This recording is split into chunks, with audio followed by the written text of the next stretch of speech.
I've got a new piece of equipment in my shop, and it's this box back here, and you might recognize it, but maybe you don't. What it's good at is making things like this. And if you want to find out how I did it and my general perception of what this box can do, then stick around. How's it going, everybody? I'm Steve and I make everything, and welcome back to the shop where together we make your world using modern workshop technologies. All right, so as I mentioned in the lead-in, I've got this new machine back here. This is a Cricut Maker 3, which is a vinyl cutter. Actually, apparently it'll cut 300 different materials. I'm not sure what they all are, but I needed one because I'm doing a project for somebody and I need to put some labels on a lot of bottles, think spice rack. And rather than engrave things onto each bottle, I thought, what a great opportunity to create some labels using vinyl. And that way, if somebody decides they want to change the spice, maybe they're not going to have oregano anymore, and they want to peel that label off and use that bottle for something else. With an engraved bottle, you're basically throwing that bottle away. So I thought, let me do it this way and provide a bit more flexibility for the user. And at the same time, I thought, it's a great opportunity to kind of show you what this machine can do. I'll walk you through some of the design space details and show you how I created my logo sticker. Towards the end of this, if you stick around to the end of the video, I'll provide my kind of pros and cons from a laser person's perspective on whether you might want to consider adding one of these to your workshop. So with that, let's get going on this review of the Cricut Maker 3. So for the purposes of a useful demo, what I wanted to do is just take something I already understand, which is my company logo, and basically make a sticker out of it. So what I did was load it into Inkscape and pare it down, and I have created a rectangle in the background, just a white rectangle. So there's the white rectangle and then three other colors, the green, the yellow, and the black. And I figure if I can make that, I can make anything. So let me push it over to the Cricut workspace tool, and I'll show you what I'm going to do here. So like all Cricut machines, the Cricut Maker 3 comes with a tool called the Cricut Design Space, and that's really where you do layout. You can do authoring as well, but going forward, I'd probably just continue to use Inkscape, because one of the things that they've added recently in the Cricut tool is the ability to import SVGs, which is a godsend really for me, because that means I can do a design and use it on both my laser and on the Cricut machine. So anyway, I've loaded it up here, and you can see I can create a new project and it'll bring up a workspace for me. Now there's a couple of things I can do. The first one is I can load an image from the Cricut library, and it actually works pretty well. There's certainly lots of things. If I wanted to search for bottle would be a good one. There's 500 of them here, so, well, 600 almost. So I can just grab one of those and select it and say, insert this into my workspace. And then I have a bottle. And they're all vector graphics, so I can resize them all, and I could then put labels and text and things on them. But that's not what I want to do. What I want to do is use my own design, my own SVG. So I can click the upload, and you can see it supports PNG, JPEG, GIF, SVG, DXF.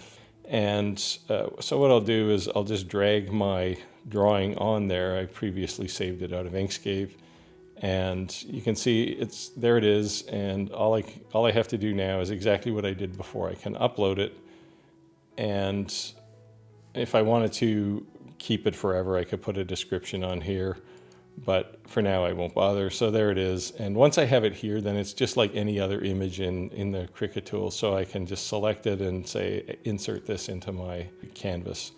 And again, I can resize it. Now, the nice thing is it tells you the size. So if I grab the thing and resize it, it continues to remeasure. And over on the right-hand side, you can see the pieces that it's constructed from. So there's the design word, the slice pie word, the pie symbol, the pie slice, and the background. And it's already broken those things down by color. So if I'm ready to cut, I can just leave it like that, and I can say make it. I can click the make it button here. Now, if I wanted to keep this thing forever, I could save it and it would save a project. one of the things, and you've heard me complain about it with the Glowforge, is it stores these images in their cloud environment.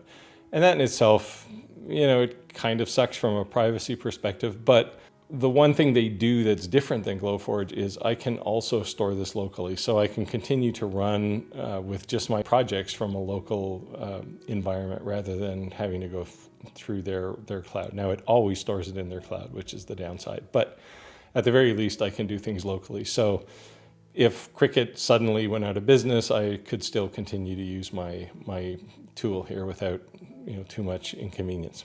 So anyway, I can click the Make It button here, and you'll see what it does is it allows me to select what kind of material I'm using. Now on the Maker 3, you don't have to use a mat if you're using their smart material. Personally, it seems a bit gimmicky to me because a mat honestly isn't that significant a cost, so you could have a mat anyway, but I'm using the smart material, so I'll select that, and then what it's done is it has created the 4 different colors. So for one, which is the white, the background, you can see it, and if I selected the others here, you would see the image in the background there. I'm not sure why the whole background is that color. I guess it's just because they're assuming that that's the color the whole workspace is going to be, because I'm going to shove a piece of vinyl in there. And again, because you can also use a mat with the Maker 3, unlike some of the other Cricut models, for some colors I could use the mat if I have a scrap I'm working with, or I could say don't use the mat, in which case I'm putting a roll of raw material in there, direct raw smart material.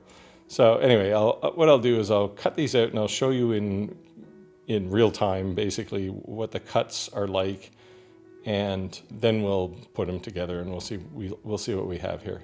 So just before I jump over onto the actual Cricut tool, let me continue the process here. So right now it's selected vinyl cut number 1, which is the background, the white background. And I can hit the continue button here, and you'll see what it does is asking me to connect. I'm using Bluetooth here because my printer's over there and I don't have a cable connected to my computer here. So once you're there, the first thing you want to do is select your material. And there's a number of favorites here, but if you look at the material, you can see there is a pretty significant number of materials. And if I look at all of them, they do seem to kind of go on forever. So there's certainly lots of things, and I could favorite them all or use them normally, or like this. Anyway, there's lots of them there. If you're going to get a Cricut, you can play around with those. I'm using Smart Vinyl Permanent, so I'll select that one. And the reason I wanted to show you this is just kind of a walkthrough of what it actually does. So now it's telling me to load all my tools and materials. So my cutter is already loaded in the machine. So no tool in clamp A. Clamp B is where the knife is. And once I'm happy with that, I can hit the load button, which is what it's telling me to do now. So I can just load it. So once the material is loaded and the machine is happy, all I really have to do is go over to the machine itself, the Cricut, and push the play button. And I'll do that, and I'll record what it's actually doing when it's doing this cut. So you can see the cut was actually really quick. Now granted, it was only cutting a small rectangle, but the machine is actually super fast, especially with smart material. Apparently that it goes faster with that than it does with a mat, subject to some conjecture, I'm sure. Anyway, you saw it happen. The next step is to just repeat that same process, load up black vinyl and then yellow vinyl and then green vinyl. So I'll repeat the same exact steps for each of those and show you all the pieces once I get them cut out.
So there you go. You can see the sticker I made. It looks just like my logo. It was pretty easy to use. I did run into a few problems with transfer tape and things sticking when they shouldn't and not sticking when they should. That had something to do, I think, with the size of the image. The little dot on the eye kept getting misplaced. So you may see it in some of the captured video where I actually had to reprint the black part of the label. Now the cool thing is I could do that. But anyway, just a quick kind of rundown of my 3 sort of top favorite aspects of this tool, and then 3 things that I think aren't quite so nice. On the pro side, this tool is very easy to use. Literally, it's hard to make a mistake here. So if you're new to the experience, you won't have any trouble either getting right from the time you plug it in till the time you're cutting. It is really simple to set up, and they have a really nice library of images. Now, there is a paid version of it where you pay $10 or $12 a month and you get access to 150,000 images. You might want that. I'm trying it out as a 30-day trial, but anyway, the ease of use is exceptional. Also, on the reasonable side, on the plus side, it's priced reasonably well. Now, the Maker 3 is $70, roughly $70 more expensive than the original Maker, but for that you get a faster machine. It supports longer prints. You can print like 12 feet long if you're making a really big banner. So there is some value in spending that extra money. And last on the pro list is it's definitely fast. It's faster than some of the other Cricut machines that I've seen, and it's quiet. Like it's roughly at the noise level of a typical inkjet printer. So you don't have to. You can have this sitting on your desk, and you don't have to worry about the noise level. On the con side, there's kind of a cult community around Cricuts, and that may be good from your perspective. If you're new, there's lots of people who will happily welcome you in and provide you knowledge. But it does seem to be a bit of a closed community, in part, I think, because the machine is kind of closed, which is a good segue into the next point. There's a bit of vendor lock-in here.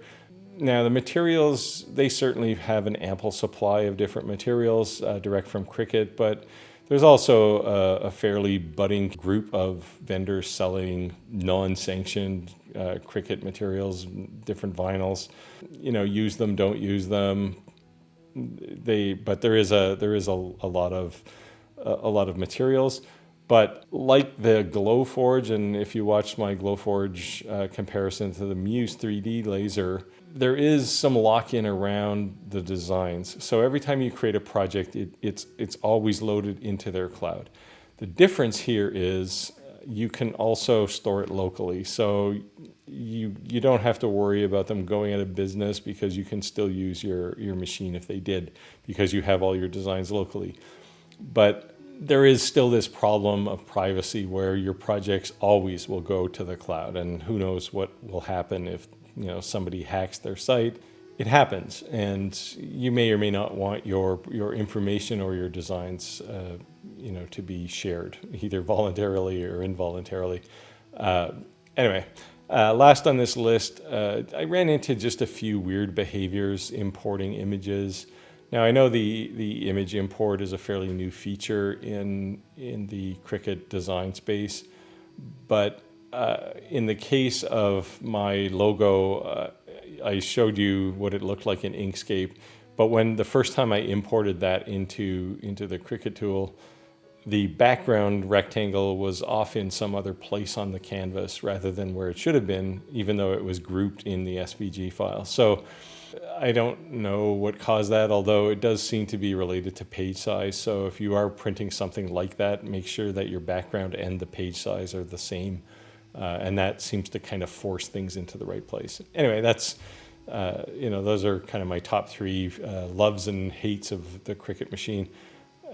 I would certainly recommend buying one if you have an inkling to do any kind of cutting of vinyls and other materials, other thin materials. So hopefully you got something out of this video. If you did, definitely click the like button. And in general, if you're a frequent visitor to the channel and you haven't subscribed already, hit the subscribe button as well. It helps everybody because you can be part of this community that we're trying to build here. You know, I'll put a couple of videos up on the side from other videos in my channel. If you're interested, go watch those. I'll see you over there. And of course, you know, get out there and make your world, and I'll see you next time.